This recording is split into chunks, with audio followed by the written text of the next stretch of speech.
출애굽기 12장 37절에서 드디어 이스라엘 백성들이 애굽 땅에서 출애굽하는 그 역사의 장면이 등장하고 있습니다. 그런데 이 장면을 보면요, 그 준비 기간이 굉장히 길었지요. 10가지 재앙을 거치고 430년의 긴 종살이 노예 생활을 했습니다. 그런데 하나님께서 하나님의 때가 되니까 정말 이 출애굽이라고 하는 사건은 순식간에 일어나게 되는 것을 보게 됩니다. 하나님의 때가 임하면 하나님의 구원의 역사는 우리가 예상했던 것보다 신속하고 강력하게 일어나게 됨을 우리는 보게 되는 것이죠. 먼저 37절 말씀에 보면 이렇게 말씀하고 있습니다. 이스라엘 자손이 라암셋을 떠나서 숲곳에 이르니 유아 외에 보행하는 장정이 60만 가량이요, 이렇게 말씀하고 있습니다. 장정만 60만 명이다. 신명기 민수기 1장 46절 말씀을 보면 정확하게 이 숫자를 세고 있는데 60만 3,550명으로 20세 이상 군인으로 참전할 수 있는 남성을 계수했을 때 숫자입니다. 그러니까 여자와 아이들까지 하면 200만 명 혹은 300만 명에 이르는 굉장히 많은 이스라엘 백성들의 숫자를 추정해 볼 수가 있겠습니다. 우리가 아는 것처럼 처음 야곱의 가족들이 애굽에 들어왔을 때에 그들은 70명의 적은 숫자였습니다. 그러나 430년을 지나면서 그들은 고된 노역과 많은 힘든 상황 가운데 있었음에도 불구하고 하나님께서는 그 땅에 넘치도록 그 자손이 번성하게 하는 복을 주셨습니다. 아브라함에게 하나님께서 주셨던 약속, 너희의 자손이 하늘의 별처럼 땅의 모래알처럼 많아질 것이다 라고 했던 그 약속의 말씀, 하나님의 언약이 오늘 출애굽을 하는 그들의 숫자를 보면서 하나님의 말씀은 이루어짐을 보게 되는 것이죠. 인간적으로 볼 때는요, 그들이 고된 노역을 했고요, 노예 생활을 했기 때문에 어려운 형편, 정말 힘겨운 상황 가운데 있어서 하나님의 언약이 과연 이루어질까 그렇게 생각할 수 있습니다. 그러나 최악의 상황이었지만 하나님의 언약의 말씀은 여전히 현재 진행형이었고 하나님의 말씀은 이루어졌다는 것을 볼 수가 있습니다. 그러므로 우리가 하나님의 약속의 말씀을 받았다면 지금 내 상황이 어떠할지라도, 정말 밑바닥을 치는 최악의 상황이라 할지라도 하나님의 약속은 반드시 이루어짐을 믿고 나아가야 하는 줄로 믿습니다. 인간적으로는 소망이 없어요. 인간적으로는 도무지 하나님께서 우리 믿음의 조상 아브라함에게 주셨던 그 약속이 이루어질 것처럼 보이지 않습니다. 그런데요, 지나고 보니까, 출애굽을 할 때 그들의 수요를 세워보니까 이미 그 정말 참담하고 어려운 상황 가운데서도 하나님의 약속은 이루어져 가고 있었다. 그리고 그들이 눈으로 그 하나님의 약속을 확인하는 순간이고요. 우리는 장정만 60만 명이라고 하는 이 어마어마한 숫자, 이 숫자를 보면서 아브라함에게 주셨던 하나님의 약속이 이제 이루어져 있음을 우리는 보게 되는 것입니다. 사랑하는 성도 여러분, 그러므로 우리의 인생 가운데 힘들고 어렵고 아프고 지치고 병들고 가난해질지라도 하나님께서는 반드시 우리를 출애굽시키신다. 아브라함에게 주셨던 그 약속은 반드시 이루어진다. 하나님께서 우리 인생 가운데 주셨던 그 기도의 응답의 내용들은 반드시 우리 삶 가운데 실현된다는 것을 믿음으로 나아가는 저와 여러분 되시기를 축복합니다. 이스라엘 백성들을 바로가 보낼 수 없었던 이유도 이 숫자에 있습니다. 60만 명의 노동력 아닙니까? 품삯을 주지 않아도 마음껏 부려 먹을 수 있는 어마어마한 노동력입니다. 남자들만, 20세 이상 남자들만 60만 명이라는 거죠. 여자와 어린아이까지 하면 그 수백만 명의 어마어마한 숫자. 어쩌면 지금은 이 어마어마한 이스라엘 백성들은 애굽의 노동력의 기반, 사회의 기반을 이루는 그런 인원이 되어 있었던 것이죠. 그러니까 더욱 포기할 수 없었고 내보낼 수 없었던 그런 상황입니다. 그러나 그럼에도 불구하고 하나님은 애굽 땅을 흔드시고 그 바로의 기반이 되는 이스라엘 백성들을 출애굽시키신다라고 하는 것이죠. 아무리 내 생각으로는 불가능한 상황이라도 하나님은 하신다는 거예요. 우리가 아무리 머리를 계산기를 돌리고 아무리 머리를 쥐어짜도 도무지 불가능하다 할지라도 하나님은 하십니다. 왜냐하면 하나님은 우리 생각보다 크시고 우리보다 더욱 위대하시며 전능하신 하나님이시기 때문에 그렇습니다. 그 주님을 믿고 나아가는 저와 여러분 되시기를 축복합니다. 38절 말씀에 보면 수많은 잡족과 양과 소와 심이 많은 가축이 그들과 함께 하였으며 그렇게 말씀하고 있습니다. 우리가 잘 아는 것처럼 소와 양과 심이 많은 가축이 그들을 따라 나갔는데 그것은 나중에 하나님께 예배를 드리는 제사할 수 있는 그 예배에 예비된 그런 제물이다 그렇게 볼 수가 있습니다. 그런가 하면은 수많은 잡족이 그들과 함께 했다라고 하는 거죠. 여기에 말하는 수많은 잡족이라는 것은 먼저는 이스라엘 백성과 섞여 살던 외국인의 무리들이다 이렇게 볼 수가 있습니다. 이스라엘 백성들은 노예였고 그 이스라엘 공동체 안에 세계 각지에서 잡혀서 애굽의 노예가 되었던 많은 외국인들이 있었다는 거죠. 그들과 함께 그들은 생활을 공유하고 있었음을 알 수가 있고요. 두 번째로는 그 이방인들 중에 여호와 신앙으로 하나님을 향한 야훼 신앙으로 개종한 이방인들이 포함되어 있다라고 하는 것입니다. 그리고 이스라엘 백성들이 출애굽할 때에 바로의 폭정에서 벗어나기를 바랬던 많은 외국인들, 특별히 옛 셈족의 잔류민들이 거기 있었다고 보는 것입니다.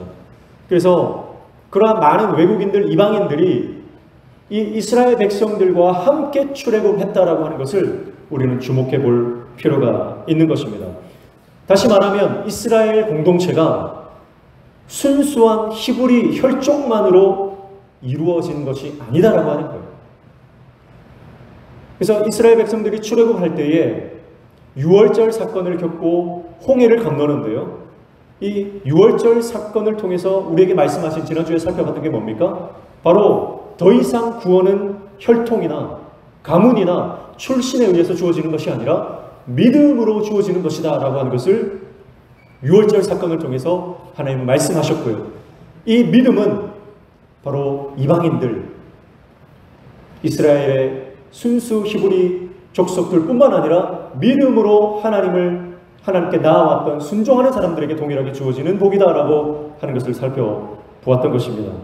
그러므로 이제 믿음은 혈통에 관계없이 믿음으로 구원받는 것임을 보여주시는 것입니다. 역사적인 출애굽의 사건과 하나님의 역사를 통해서 그리고 기록된 말씀들을 통해서 이것이 증명되고 있음을 보게 되는 것이죠. 그러나 예수님 당시에 유대인들은 어땠습니까? 그들은 잘못된 선민사상에 빠져 있었습니다. 그래서 말씀이 어떤 말씀을 하고 있는지를 보지 않고 자기들이 원하는 대로 성경을 해석하고 성경을 그렇게 받아들이고 있는 것을 보게 되는 것이죠. 오늘 우리도 하나님 말씀 그대로 받아들이는 지혜가 있기를 축복합니다. 여기에 내 고정관념과 나의 가치관과 내 고집이 섞여 있으면 하나님의 말씀이 말씀 그대로 보이지 않는 거예요. 그래서 잘못된 선민사상, 잘못된 가치관, 잘못된 철학에 빠질 수가 있는 것입니다. 오늘 저와 여러분이 사실은 우리도 혈통으로는 이방인들이잖아요. 그럼에도 불구하고 믿음으로 우리는 구원받는 길이 열렸고 믿음으로 우리는 하나님의 자녀되고 하나님의 백성된 줄로 믿습니다. 이것이 바로 하나님의 은혜예요. 39절 말씀에 보면 이렇게 말씀합니다. 그들이 애굽으로부터 가지고 나온 발교되지 못한 반죽으로 무교병을 구웠으니 이는 그들이 애굽에서 쫓겨남으로 지체할 수 없었음이며 아무 양식도 준비하지 못하였음이었더라. 그렇게 말씀하고 있습니다. 발교되지 못한 반죽 그리고 그것으로 만든 무교병을 가지고 나왔다. 그렇게 말씀하죠. 이것은 무교병이라고 하는 것은 구원의 긴박성에 대해서 말씀합니다. 그래서 그들이 쫓겨나왔기 때문에 신속하게 그 땅을 나와야 됐기 때문에 유월절 사건이 언제 일어났다고요? 자정에 일어났다고. 한밤중에 일어났습니다. 그리고 그 한밤중에 일어났던 그 장자의 죽음 10번째 재앙을 통해서 바로는 그들에게 한밤중에 나가라는 거예요. 이제 제발 좀 떠나라고 그렇게 신속하게 긴박하게 그들에게 요청을 했습니다. 그래서 그들은 갑자기 출애굽을 해야 되는 구원의 역사가 그렇게 갑자기 일어났다는 겁니다. 그래서 이 무교병이라고 하는 것은 구원의 긴박성에 대해서 말씀하는 것이고요. 그래서 어쩌면 우리가 구원받는 이 길은요, 굉장히 긴박성을 가지고 있다는 겁니다. 그렇기 때문에 우리는 이 복음 전하는 전도의 사명을 늦추고 미룰 수가 없다는 겁니다. 하나님의 구원의 역사는요, 정말 순식간에 일어나는 것이고, 그래서 언제 이 하나님의 구원의 역사가 일어날지 모르고, 그래서 우리는 깨어 준비해야 하며 이 복음의 그 전도를 우리는 긴박성을 가지고 복음을 전하는 하나님의 종이 되어야 될 줄로 믿습니다. 우리와 함께하는 사랑하는 가족들이나 친구들이나 친척들, 또 내가 사랑하는 전도의 대상자들이 있을 것입니다. 그들이 영원히 우리 곁에 있는 것이 아니고요. 그래서 우리는 그들을 향해서 이 구원의 긴박성에 대해서 늘 강력하게 그들을 위해서 기도하고 전도해야 할 줄로 믿습니다. 그리고 이 무교병이라고 하는 것은 신명기 16장 3절에 보면 이 무교병은 고난의 떡이다 그렇게 설명하고 있습니다. 무교병을 고난의 떡이라고 신명기는 해석을 해주고 있어요. 그리고 이 고난의 떡은 곧 이스라엘 백성들에게는 거룩한 양식이다 그렇게 말하는 거죠. 사랑하는 성도 여러분, 우리 인생 가운데 정말 고난의 떡을 먹어야 하는 상황이 있습니다. 정말 발효되지도 못한 그 딱딱하고 그 맛없는 그 고난의 떡을 먹어야 하는 상황들이 우리에게 올 수 있어요. 그러나 예수 그리스도의 보혈 안에 있을 때에 그 고난의 떡은 우리에게 거룩한 양식, 생명의 양식이 된다는 거예요. 여러분, 그러므로 어떠한 환경과 형편과 처지 가운데서도 정말 말로 다 할 수 없는 마음의 상처와 아픔과 정말 힘들고 어려운 그런 상황 가운데서도 그 고난의 떡을 눈물로 먹을 때라도 우리가 주님 안에 있으면 그 모든 고난은 우리에게 거룩한 양식이 되고 우리 영혼을 새롭게 하고 우리 생명을 살리는 하나님의 생명의 양식이 되는 줄로 믿습니다. 고난이라고 하는 것은요, 그래서 내가 어떻게 받아들이느냐에 따라서 끝없는 고통이 될 수도 있지만 하나님께 더 깊이 나아가게 하는 축복의 통로가 될 수도 있는 것이죠. 단지 고난의 떡이 아니라 그것은 거룩한 양식이 된다라고 하는 것을 우리가 기억하고, 지금 우리가 당하는 그 고난 가운데 우리가 당하는 그 모든 환난과 역경과 재정적인 압박과 관계의 어려움과 그리고 모든 육신의 질병들 가운데서 오히려 그 고난이 하나님의 생명의 양식을 먹게 되는 놀라운 은혜의 통로가 되는 은혜를 다 누리시기를 주님의 이름으로 축복합니다. 39절 말씀의 마지막에 보면 애굽에서 쫓겨났다 그랬죠.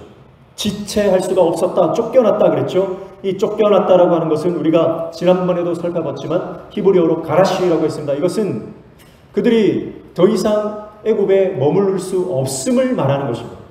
그래서 제발 좀 떠나달라고 하는 애굽 사람들의 요청을 포함하고 있다라고 했고요. 이것은 이 제발 좀 떠나달라고 하는 이 강조형입니다. 그래서 이것은 이스라엘 백성들은 더 이상 애굽과 함께할 수 없는 분리되어야 하는 하나님의 거룩한 백성임을 강조하는 표현이다, 그렇게 볼 수 있는 것이죠. 여러분, 우리가 하나님을 믿으면서 예수 그리스도를 믿는 믿음으로 크리스찬으로 우리가 이 땅에서 살아가면서 세상과 버타여 살아갈 수 없다는 것을 보여주는 것입니다. 세상 연락과 세상의 모든 즐거움과 세상의 모든 쾌락을 우리가 즐기면서 그들과 함께 동화되어 살아가면서 하나님의 거룩한 백성으로 살아갈 수 없다는 것을 말하는 거죠. 하나님의 거룩한 백성으로 분리되고 구분되고 구별되어 살아가야만 하나님께서 우리 인생 가운데 진정한 출애굽을 허락해 주신다라고 하는 것을 말씀을 통해 교훈하고 있는 것입니다. 41절 말씀에 보면 이렇게 말씀하죠. 430년이 끝나는 그날에 여호와의 군대가 다 애굽에서 나왔은즉, 430년 동안 종살이를 하던 이스라엘 백성들이 이제 애굽 땅을 나올 때에 성경은 그들을 여호와의 군대다 그렇게 말씀하고 있는 것입니다. 그날이 곧 아비벌 15일이다. 그렇죠? 그날 아비벌 15일, 6월절 절기를 지킨 그날입니다. 우리 인생이 새롭게 출발하는 그날, 우리 인생이 하나님의 구원을 경험하는 그날, 우리의 신분이 변화되고 동시에 우리에게 사명이 주어지는 그날이다라고 하는 거죠. 그래서 이스라엘 백성들은 더 이상 노예가 아니고 그들은 종이 아니라 하나님의 군대, 여호와의 군대로서 그들의 신분이 변화되고 사명을 받는다라고 하는 것을 보여주는 것입니다. 여호와의 군대라고 하는 이 표현 그대로 이스라엘 백성들은 애굽의 군사들을 무찌르고 출애굽의 승리를 획득한 용사와 다름이 없었습니다. 그렇게 승리를 선포하면서 하나님의 깃발을 흔들며 그들은 애굽을 빠져 나오는 것입니다. 그리고 동시에 그들은 가나안 땅에 들어가서 그 땅의 모든 거민들과 전쟁에서 승리해야 하는 가나안 정복의 임무를 부여받게 되는 것입니다. 그러니까 이스라엘 백성들이 출애굽을 할 때는 이제 앞으로 닥칠 가나안과의 전쟁을 염두에 두고 하나님께서는 그 이스라엘을 군대로서 소집하고 있다는 것을 볼 수가 있는 것입니다. 여러분, 그런데 이 가나안 정복의 하나님의 역사가 언제 이루어지는지 아세요? 그것은 바로 여호수아가 이스라엘 백성들을 데리고 가나안에 입성했을 때 일어나는 것이 아니고요. 이스라엘의 많은 사사들이, 용사들이 나타나서 이스라엘을 이끌고 갈 때에도 일어난 것이 아니고, 그 하나님의 이 여호와의 군대가 가나안 땅을 온전히 정복하는 역사는 바로 이스라엘의 통일 왕 다윗에 의해서 이루어진다는 것을 우리는 사무엘하 8장 이하에서 보게 되는 것입니다. 왜냐하면 이스라엘 백성들이 이 가나안 땅에 들어갔을 때에 타협하는 사람들이 있었기 때문에 그렇습니다. 두려워 떠는 사람들이 있었기 때문에 그렇습니다. 그래서 정말 죽을 힘을 다해서 그 땅을 정복하고 싸워 이기는 지파가 있었는가 하면, 어떤 지파는 적당히 타협하고 또 그들을 살려두고 하나님의 말씀에 불순종하고 두려워서 전쟁을 피했던 그런 지파들도 있었기 때문이죠. 여러분, 하나님은 우리를 여호와의 군대로 부르셨습니다. 적당히 타협하라고 부르신 거 아닙니다. 세상이 두려워서 숨어 있으라고 부르신 것 아닙니다. 하나님은 이 땅을 정복하라고, 이 땅에 하나님의 영광의 그 깃발을 들고 하나님의 승리를 선포하라고 이 땅 가운데 우리를 보내신 줄로 믿습니다. 우리를 구원하신 목적이 그거예요. 그런데 우리는 여러 가지 아픔이 오고 어려운 상황이 오고 병이 찾아오고 재정적인 압박이 오면 두 손 두 발 드는 거예요. 세상을 향해서 두 손 두 발 들고 적당히 타협하고 세상이 두려워서 숨어서 하나님 주신 사명을 감당하지 못하는 인생이 되는 것입니다. 여러분, 우리에게도 동일한 사명이 있습니다. 다윗이 그 모든 동서남북을, 모든 이방의 블레셋과 암몬과 모든 그 다메섹과 그 동서남북의 모든 이방들을 쳐서 완전히 정복했던 것처럼, 오늘 하나님은 이 사단의 권세, 죽음의 권세가 더 이상 우리를 넘보지 못하도록 예수 그리스도의 보혈의 피로 말미암아 그 십자가의 승리를 우리가 선포하며 나아가는 하나님의 백성으로 살아가기를 원하시는 것입니다. 하나님이 우리를 구원하신 것은 단지 우리를 구원하시고 끝이 아닙니다. 구원하신 이유는 우리를 살리시고 우리가 새 생명을 부여받아 이제는 거룩한 사명자로 이 땅을 하나님의 영광을 드러내고 선포하는 하나님의 종으로 살아가기를 원하시는 것입니다. 그래서 하나님은 이스라엘 백성들에게 더 이상 너희는 종이 아니고 그냥 백성이 아니라 여호와의 군대다, 그렇게 부르시는 거예요. 하나님은 지금도 우리를 여호와의 군대로 부르시는 줄로 믿습니다. 하나님의 거룩한 군사로 저와 여러분을 부르신 줄로 믿습니다. 그냥 적당히 세상과 타협하는, 그렇게 살아가는 존재로 살아가기를 하나님 원하시는 것이 아니라는 거예요. 이 땅에서 싸우는 우리의 싸움은 영적인 싸움입니다. 끊임없는 영적인 전투가 지금도 벌어지고 있고, 우리는 영안을 열어서 그것을 봐야 합니다. 그래서 우리 가정과 우리 공동체와 우리의 개인의 삶 가운데 일어나는 치열한 그 영적 전쟁 가운데서 우리는 예수의 이름으로 승리하는 하나님의 거룩한 군사로 쓰임받는 저와 여러분 되시기를 축복합니다. 그래서 마치 의사가 히포크라테스 선언을 하면서 그의 손에 칼을 드는 것처럼, 간호사가 나이팅게일 선언을 해서 그의 사명을 부여받고 의료계로 뛰어드는 것처럼, 여러분 우리도 마찬가지로 여호와의 군대로 부르심을 받아 사명과 임무를 부여받고 이 땅 가운데서 영혼을 구원하고 생명을 살리고 봉사와 섬김과 희생과 하나님의 미랄이 되는 그 죽음으로 말미암아 하나님의 나라가 확장되고 영혼이 살아나는 생명 살림의 놀라운 사명을 우리가 감당해야 하는 줄로 믿습니다. 이것이 바로 우리가 가지고 있는 십자가의 사명입니다. 이 십자가의 사명을 깨닫는 자에게는 하나님 능력 주실 줄로 믿습니다. 이 십자가의 사명을 가지고 가정으로 들어가고 직장으로 들어가고 교회 안에서 주님의 일을 위해서 사역하는 사람들에게 그 종들을 하나님은 기억하사 놀라운 하늘의 능력과 지혜와 권능을 허락해 주실 줄로 믿습니다. 예수님께서 말씀하셨습니다. 나를 믿는 자는 내가 한 것도 할 것이요 이보다 더 큰 일도 하리라. 여러분 우리에게는 예수 그리스도의 능력이 있는 거예요. 주님의 말씀을 믿고 순종하는 자에게 예수님께서는 내가 이보다 더 큰 일을 하도록 허락해 주신다는 것. 오늘 그렇게 쓰임받는 저와 여러분 되시기를 축복합니다.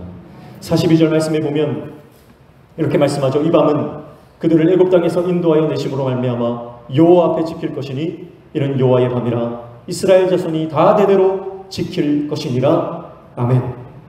이 밤, 여호와의 밤에 그 밤을 기억하라는 거죠. 그 밤은 그 누구도 잠들지 못했던 밤이고 어린 양의 피를 발랐던 믿음의 가정은 구원의 밤이 되었던 반면에 믿음으로 순종하지 않았던 거역한 불신 가운데 있었던 사람들에게는 심판의 밤이 되었다라고 말씀을 드렸습니다. 구원의 밤인 동시에 심판의 밤이었던 그 밤에 유월절 본래적 의미를 망각하지 말고 영원토록 기억하고 기념하라고 말씀하고 있는 것입니다. 어린 양의 피 흘림으로 말미암아 구원을 얻게 된 유월절의 구속자적 의미는 예수 그리스도의 십자가의 보혈로 말미암아 구원과 승리를 얻게 된 저와 여러분 모든 성도들이 예수 그리스도께서 다시 오실 때까지 영원히 기억하고 지켜야 할 규례인 줄로 믿습니다. 그래서 예수 십자가의 보혈, 그 피를 잊지 말고 끝까지 십자가 보혈의 공로를 의지하며 내 생을 마감하는 그날까지 십자가 붙들고 살아가는 저와 여러분 되시기를 축복합니다. 그래서 이제 37절부터 42절까지는 이스라엘 백성들이 애굽 땅에서 나오는 장면에 대해서 말씀을 하고 있고요. 그리고 43절부터 마지막 절까지는 유월절의 규례, 특별히 추가된 유월절 규례에 대해서 말씀을 하고 있습니다. 정리하면 이방 사람들은 이 유월절에 참여할 수 없다는 거예요. 그래서 43절 말씀에 보면 여호와께서 모세와 아론에게 이르시되 유월절 규례는 이러하니라 이방 사람은 먹지 못할 것이나. 자, 이방 사람은 먹지 못한다는 거예요. 여기서 말하는 이방 사람은 할례를 거부한 외국인을 말합니다. 그래서 할례를 거부한 어떤 거류인들이나 타국의 품꾼들이 다 여기에 속하는 거예요. 그래서 44절에 보면 각 사람이 돈으로 산 종은 할례를 받은 후에 먹을 것이며 그렇게 말합니다. 자, 여기에서 할례를 받으면 아무리 종이라도 신분에 관계없이 이 유월절 규례에 참여할 수 있다는 것입니다. 그러니까 종이든 거류인이든 타국인이든 할례를 받으면 본토인처럼 되고 하나님의 법이 동일하게 적용되고 있음을 볼 수가 있습니다. 49절 말씀 보십시오. 49절에 보면 본토인에게나 너희 중에 거류하는 이방인에게 이 법이 동일하니라 하셨으므로 그렇게 말씀하죠. 그래서 할례를 48절에 보면 할례를 받은 후에야 할례를 받게 되면은 이 어떤 신분이나 아니면 그 혈통에 관계없이 이스라엘 백성들 본토인처럼 여겨진다라고 하는 것이 이 유월절 규례에 추가된 규정이다 이렇게 볼 수가 있습니다. 에베소서 2장 19절 말씀에 보면 이렇게 말씀합니다. 그러므로 이제부터 너희는 외인도 아니요 나그네도 아니요 오직 성도들과 동일한 시민이요 하나님의 권속이라 그렇게 말씀하고 있습니다. 여러분, 오늘 저와 여러분은 영적인 할례를 받은 하나님의 백성입니다. 내가 예수 그리스도를 믿고 세례를 받았다라고 하는 것은 내가 영적인 할례를 받은 거예요. 그래서 내가 하나님의 백성으로 예수 그리스도를 믿는 믿음으로 하나님의 자녀로서 살아가겠다라고 하는, 하나님 백성답게 살아가겠다라고 하는 믿음의 고백이죠. 그러므로 저와 여러분은 이방인이지만 우리는 유대인이 아닙니다. 그럼에도 불구하고 우리는 본토인처럼 여김을 받게 되는 거죠. 이게 하나님의 은혜입니다. 그래서 할례는 하나님과 거룩한 언약 관계에 놓이게 되었음을 고백하는 몸의 흔적이라고 볼 수 있는 거예요. 그래서 이스라엘 남성들은 이 할례의 표식을 늘 보면서 내가 하나님께 구별된 하나님의 백성이다, 그것을 기억하는 것입니다. 당시 할례는 혈통과 신분상의 한계를 극복하고 하나님의 친백성이 되는 영광을 누리는 그런 몸의 흔적이었다라고 하는 것이죠. 이 흔적을 우리는 이제 어디에 새겼습니까? 우리의 심령에, 우리의 마음에 새긴 것입니다. 우리의 심령에 영적 할례를 받아 나는 날마다 예수 그리스도와 함께 십자가에 죽고 주님과 함께 다시 살리심을 받은 자다라고 하는 그 내 몸의 흔적, 스티그마가 우리 안에, 우리의 심령에 깊게 새겨져 있는 줄로 믿습니다. 그래서 십자가가 우리 마음에 있을 때에 우리는 하나님의 백성답게, 하나님의 자녀답게 살아가는 것이고, 예수 그리스도를 믿을 때에 어떤 죄인이라도 우리는 구원을 받게 되는 것입니다. 신분이나 환경이나 혈통에 관계없이 우리는 믿음으로 하나님의 자녀가 되고 모든 죄는 깨끗하게 씻김을 받게 되는 것입니다. 사랑하는 성도 여러분, 우리가 인생을 살면서 크고 작은 죄를 많이 지어왔습니다. 그러나 우리가 어떤 붉은 주홍 같은 죄를 지었을지라도 예수 그리스도 안에 있으면, 그 십자가의 보혈의 공로를 의지하면 해결되지 않는 죄는 없는 줄로 믿습니다. 주님 안에 있을 때 모든 죄는 흰 눈처럼 희어지는 것입니다. 주님을 믿고 그분 안에 거할 때에 하나님은 예수 그리스도의 보혈의 공로로 말미암아 우리를 죄 없다 여겨 주시는 것이죠. 그러므로 우리는 예수 그리스도를 믿음으로 깨끗하게 씻음 받은 의인이 되는 것입니다. 마찬가지로 우리 인생에 어떠한 어려운 문제가 있을지라도 주님이 풀지 못하시는 힘든 문제는 없는 줄로 믿습니다. 주님이 위로하지 못하는 우리 마음에 어떤 큰 상처도 없는 것입니다. 우리 마음에 어떤 아픔과 상처가 있을지라도 주님이 만지시면 치유되고 회복되고 상처는 낫게 되는 줄로 믿습니다. 예수 그리스도의 보혈이 뿌려지는 곳에 그 어떤 아픔도 치유되고 어떤 상처도 씻음 받으며 어떤 문제도 해결되는 것이죠. 그러므로 우리 육신에 질병이 있는 분들은 우리 육신에 예수 그리스도의 보혈을 뿌리십시오. 주님을 의지하고 주님의 보혈을 의지하고 주님 앞에 기도로 나아가십시오. 그러면 그 병을 능가하는, 그 병을 초월하는, 그 육신의 질병을 넘어서는 놀라운 믿음을 하나님께서는 우리에게 허락해 주실 줄로 믿습니다.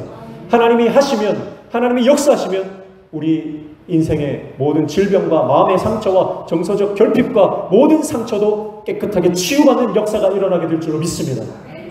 주님은 고치시고 싸매시고 치유하시는 분이기 때문에 그렇습니다. 예수님께서 이 땅에 오셔서 모든 병자들을 만져주시고 고쳐주시고 죽은 자도 살려주셨던 거예요. 여러분, 이 역사는 오늘날도 동일하게 일어나는 줄로 믿습니다. 그러나 내 병이 고침받지 못했다 하더라도 주님께서 나와 함께 하시면 내가 죽어도 유익한, 주님 안에서 내가 살고 내가 주님 안에서 죽는 것, 그 모든 것은 주님 안에 있으면 복이 되고 은혜가 되는 것입니다. 여러분, 우리가 아무리 건강해도요, 주님 밖에 있으면 건강하게 죄 짓는다 그랬습니다. 내가 건강해도 주님 안에 있어야 복이고요, 내가 병들어도 주님 안에 있어야 복이 되는 것입니다. 내가 아무리 건강하고 내가 아무리 아픔이 있어도 주님 밖에 있으면 그것은 저주입니다. 오늘 저와 여러분 인생 가운데 가난이든 질병이든 관계의 아픔이든 여러 가지 상황적인 문제, 풀지 못하는 재정적인 문제들, 모든 인생의 어려운 숙제들이 있습니다. 그러나 우리가 그 주님 안에 거할 때 예수 그리스도의 보혈을 피로 우리 인생을 덮을 때에 우리는 하나님 안에서 세상이 주지 못하는 놀라운 평강과 기쁨과 위로를 얻게 되는 줄로 믿습니다. 이 놀라운 위로와 평강을 하늘로부터 임하는 이 놀라운 하나님의 은혜를 저와 여러분이 다 받아 누리시기를 축복합니다. 46절 말씀에 보면 이런 말씀이 있죠. 한 집에서 먹되 그 고기를 조금도 집 밖으로 내지 말고 뼈도 꺾지 말지며 그렇게 말씀했습니다. 유월절 어린 양을 잡아서 그 고기를 먹을 때에는 집 안에서 먹으라는 거예요. 그리고 집 밖으로 내지 말라는 겁니다. 그리고 이 고기를 잡을 때에는 뼈를 꺾지 말라 그렇게 말씀하고 있어요. 그래서 유월절 어린 양은 1년 된 흠없는 양이나 염소를 잡는데요. 이 1년 된 흠없는 양을 잡아서 그 고기를 그 밤에 다 먹어야 되는 거예요. 그런데 이 양을 잡을 때 뼈를 꺾지 말라고 했죠. 그래야 온전한 제물이 된다 그렇게 말씀하셨죠. 여러분, 예수님께서 십자가에 달려 돌아가셨을 때 좌우 양옆에 매달려 있었던 두 강도는 그 뼈가 꺾였습니다. 그런데 예수님의 뼈를 꺾으려고 하는 순간 예수님은 이미 숨이 멎으셨죠. 그래서 그 로마의 군병들이 예수님의 뼈를 꺾지 않았습니다. 그래서 예수님께서는 유월절 어린 양 온전한 제물이 되신 것이죠. 예수님은 온전한 제물이십니다. 저와 여러분을 위해 십자가에서 죽으신 희생 제물이 되셔서 온전한 제물로서 자기 자신을 드리신 바 된 거예요. 단번에 드리신 제사, 한 번의 영원한 제사를 통해서 저와 여러분은 구원받게 되는 놀라운 은혜를 경험하게 되는 것입니다. 그 주님을 믿고 나아갈 때에 우리는 주님 주시는 놀라운 구원의 은혜, 사명을 받는 놀라운 은혜의 가운데로 들어가게 되는 줄로 믿습니다. 51절 마지막 절 보시면 이렇게 말씀합니다. 바로 그날에 여호와께서 이스라엘 자손을 그 무리대로 애굽 땅에서 인도하여 내셨더라 말씀합니다. 이스라엘 백성들이 출애굽하는 것, 주권자가 누구라는 거예요? 바로 하나님이시다는 것. 이스라엘 백성들이 그 애굽에서 탈출하여 광야로 들어가게 되는 것, 그 모든 것을 계획하시고 준비하시고 실행하신 분은 오직 하나님 한 분이시다라고 하는 것을 말씀합니다. 여러분, 우리 인생도 마찬가지입니다. 우연이 된 것 아닙니다. 시간이 됐으니까, 때가 됐으니까 저절로 내가 이 복을 누리는 것 아니고, 내가 이만하면 이제 내가 이 정도 복은, 이 정도 그 행복은 누릴 만한 때가 됐으니까 내가 누리고 있는 모든 것들을 내가 손에 쥐고 있는 것 아니라는 거예요. 내가 이만큼 은혜 누리는 것, 내가 이만큼 살아온 것, 지금 내 생명이 하루 연장된 것조차 그것은 하나님이 계획하시고 준비하시고 실행하신 하나님의 주도적인 역사다라고 하는 것을 성경은 오늘 말씀하고 있는 줄로 믿습니다. 우리 인생 주님께 달려 있습니다. 우리 인생의 주인이 오직 하나님이십니다. 그 주님을 바라보고 믿고 의지하며 나아가는 하나님의 신실한 종들 다 되시기를 주님의 이름으로 축복합니다. 기도하겠습니다. 하나님 아버지, 구원의 역사가 신속하게, 긴박하게, 그리고 갑자기 일어나는 것을 보게 됩니다. 하나님, 우리에게 주어진 시간이 그리 많지 않음을 기억하고 이 구원의 역사에 동참하는 하나님의 종들 다 될 수 있도록 도와 주시옵소서. 그래서 주님께서 더 이상 우리를 세상의 종으로, 세상의 노예로 보지 않으시고 구원받아 하나님의 백성 되고 여호와의 군대로 이 땅을 변화시키고 죽어가는 영혼을 살리시기를 원하시는 사명자로 부르셨음을 기억하고 그 사명을 감당하며 나아가는 하나님의 거룩한 군대요, 하나님의 거룩한 군사로 쓰임받는 우리 모든 믿음의 권속들 되게 도와 주시옵소서. 예수님의 이름으로 기도하옵나이다. 아멘.